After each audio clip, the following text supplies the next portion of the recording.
कहा जाता है दुनिया में अगर कोई जगह है जहां भगवान खुद निवास करते हैं तो वो है कैलाश पर्वत। लेकिन क्या आप जानते हैं यही पर्वत स्वर्ग और नरक दोनों का संगम भी है। जहां ऊपर देवता निवास करते हैं वहीं नीचे ऐसी रहस्यमयी शक्तियां हैं जिनकी परछाई तक इंसान नहीं झेल सकता। आज हम आपको ले चलेंगे उस जगह की यात्रा पर जहां विज्ञान रुक जाता है और अध्यात्म शुरू होता है। हिमालय की गोद में 21,000 फीट की ऊंचाई पर खड़ा है कैलाश पर्वत, जिसके बारे में कहा जाता है कि इसकी चोटी पर न कोई चढ़ सका और जिसने कोशिश की वो कभी लौट नहीं पाया। रूस, चीन और भारत के वैज्ञानिकों ने कई बार यहाँ रिसर्च करने की कोशिश की, लेकिन हर बार अदृश्य ऊर्जा ने उन्हें पीछे हटने पर मजबूर कर दिया, क्योंकि इस पर्वत के चारों ओर घूमती हैं ऐसी तरंगें जो इंसान के शरीर की कोशिकाओं तक को अस्थिर कर देती हैं। कहते हैं कैलाश पर्वत के उत्तर भाग में देवताओं का लोक है, जहां से दिव्य प्रकाश निकलता है, और दक्षिण दिशा में है पाताल द्वार, जिसे नरक का प्रवेश द्वार कहा जाता है। यहाँ रात को कभी कभी ऐसी रोशनी दिखाई देती है जैसे धरती के अंदर कोई अग्नि जल रही हो। स्थानीय तिब्बती लोग कहते हैं यह जगह भगवान शिव का शरीर है।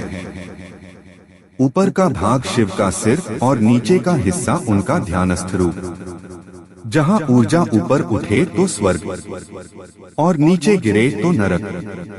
हर साल हजारों तीर्थयात्री कैलाश परिक्रमा करने आते हैं, जो लगभग 52 किलोमीटर लंबी है। लेकिन कई बार लोग कहते हैं रास्ता एक ही है, मगर हर बार दिशा बदल जाती है।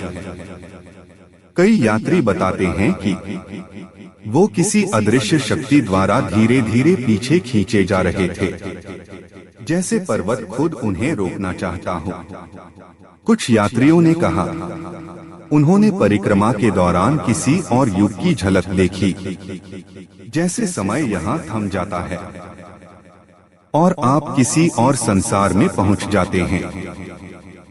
कैलाश के पास है 2 झीलें, मानसरोवर जो सूर्य जैसी चमकती है, और उसके बगल में राक्षस ताल, जहाँ का पानी काला है और लहरों में बिजली सी चमक।